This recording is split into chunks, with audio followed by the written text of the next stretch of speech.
আমাকে ডক্টরের প্রেসক্রিপশনটা দেখালো না কেন? ইচ্ছে করে দেখানোটা এড়িয়ে গেল।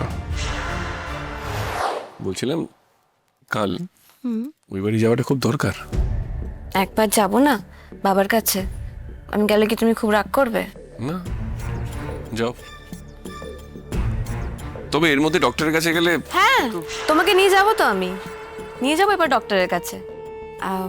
ডক্টরও বলছিলেন কোথায় তোমার হাজবেন্ড এলো না কেন। সত্যি তো, এইসব ক্ষেত্রে হাজবেন্ড ওয়াইফ দুজনেরই থাকা দরকার। হুম,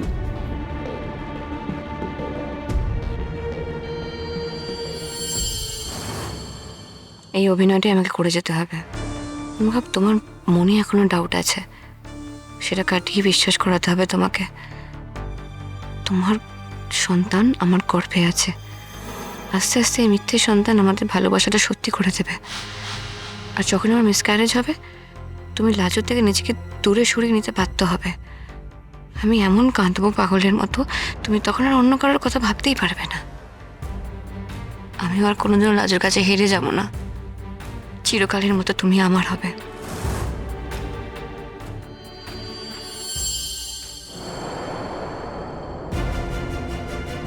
ও আমাকে ডক্টরের প্রেসক্রিপশনটা দেখালো না কেন?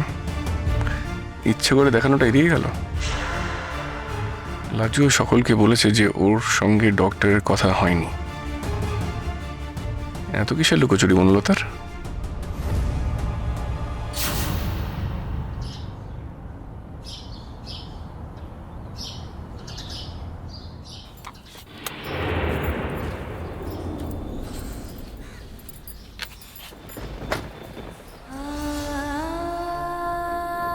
আমার গ্রুপ স্টাডি আছে, আমি বেশিক্ষণ থাকতে পারবো না, আমাকে যেতে হবে। তোমার যা বলার তুমি একটু তাড়াতাড়ি বলো না।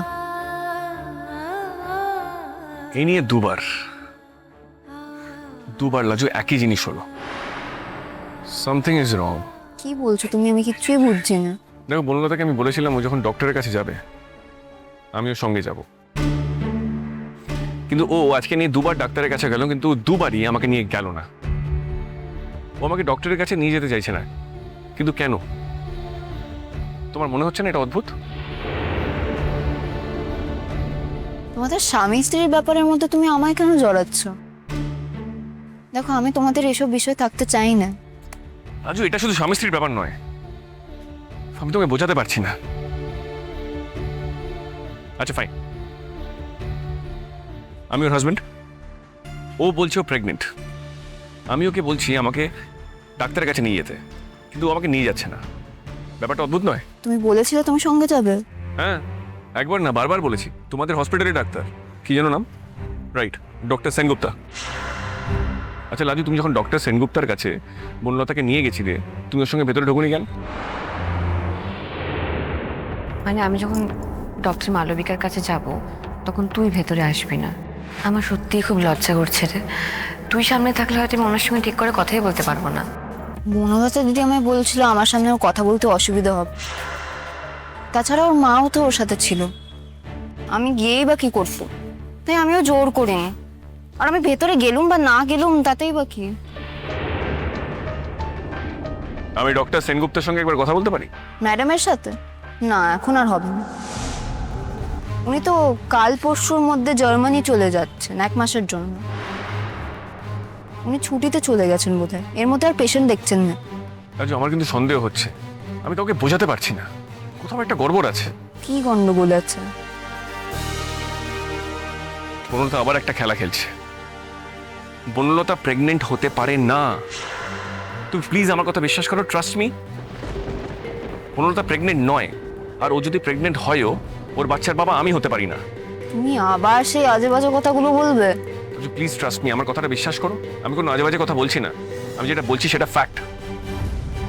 আমার সঙ্গে বনলতার কখনো কোনো দিন ফিজিক্যাল ক্লোজনেস হয়নি, কোনো দিনও না। চুপ করো তুমি, দয়া করে চুপ করো। এসব তোমাদের মধ্যেকার ব্যাপার, তুমি এসব আমাকে কেন শোনাতে চাইছো? এগুলো তোমাদের দুজনের ব্যাপার, ব্যক্তিগত ব্যাপার। এগুলো শোনার আমার কোনো প্রবৃত্তি নেই। বনলতা দিদি কেন এমন একটা বিষয় নিয়ে মিথ্যে কথা বলতে যাবে? কোনো মেয়ে এমন বিষয়ে মিথ্যে কথা বলতে পারে না। মা হওয়া নিয়ে কেউ মিথ্যে বলতে পারে না। তুমি এই কথাগুলো আমাকে বলে কি প্রমাণ করতে চাইছো আমি সত্যি বুঝতে পারছি না। আমি তোমাকে এগুলো বলতে চাইছি কারণ এই সব কিছু ঘটার পর থেকে তুমি আমার থেকে দূরে চলে গেছো। তুমি আমার দিকে তাকাও না, তুমি আমার সঙ্গে ঠিকভাবে কথা বলো না, তুমি আমাকে অ্যাভয়েড করো।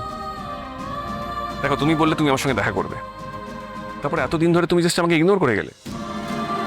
আমি যতবার তোমাকে দেখা করার কথা বলেছি তুমি পড়াশোনার অজুহাত দিয়েছো আমাকে। আমি বুঝতে পারছি কেন তুমি আমাকে অ্যাভয়েড করছো, কিন্তু আমার জন্য তোমাকে এইসব কথা বলাটা খুব ইম্পর্টেন্ট। রাজু, কোথাও একটা ভুল হচ্ছে। আমরা আবার বনলতার ট্র্যাপে পা দিচ্ছি, কারণ ও যেটা বলছে সেটা হতে পারে না। কারণ যেই রাতে কথা বলছে সেই রাতে। আমি তোমার এই কথাগুলো শুনতে চাই না।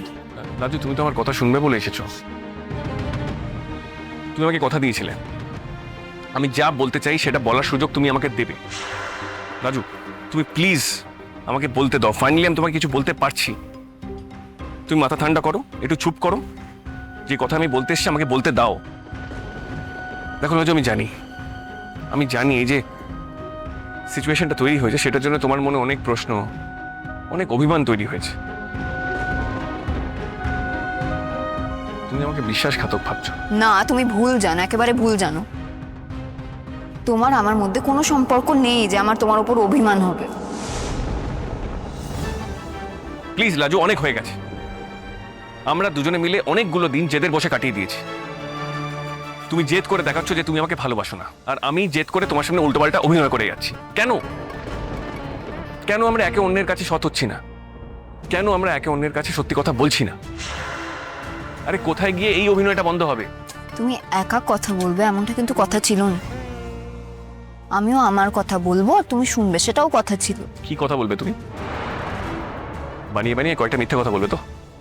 বলবে তো তুমি আমাকে ভালোবাসো না, যেখানে তুমি আমাকে। থামো তো তুমি, বারবার এক কথা কেন ঘুরে ফিরে বলছো? তুমি তুমি বুঝতে পারছো না এইসব কথা তোমার বলাও অন্যায় আর আমার শোনাও অন্যায়? দেখো, আমি আমার দিকটা তোমাকে পরিষ্কার করে বুঝিয়ে দিচ্ছি। এইসব কথা আমি শুনতে চাই না। অন্য কিছু বলার থাকলে তুমি বলো, না থাকলে তুমি এখানে দাঁড়িয়ে থাকো, আমি চললুম। কিছু বলার নেই তো? ঠিক আছে, আমি চললুম।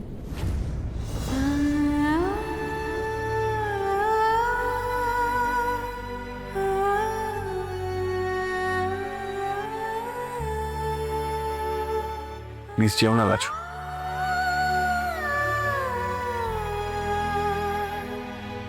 ফাইন, আমি অন্য কথা বলবো না। যে কথাটা বলার জন্য আমি এতদিন ধরে ডাকছি, অ্যাটলিস্ট সেই কথাটা শুনে যাও। প্লিজ আমার কথাটা বিশ্বাস করো, বনলতা যেটা বলছে সেই কথাটা সত্যি নয়। তুমি এইসব কথা আমার সামনে আর কখনো বলবেন। তুমি কি বুঝতে পারছো না তুমি কিভাবে নিজের বিয়ে করা বউকে অপমান করছো? তুমি কিভাবে সমানে নিজেকে ছোট করে চলেছো?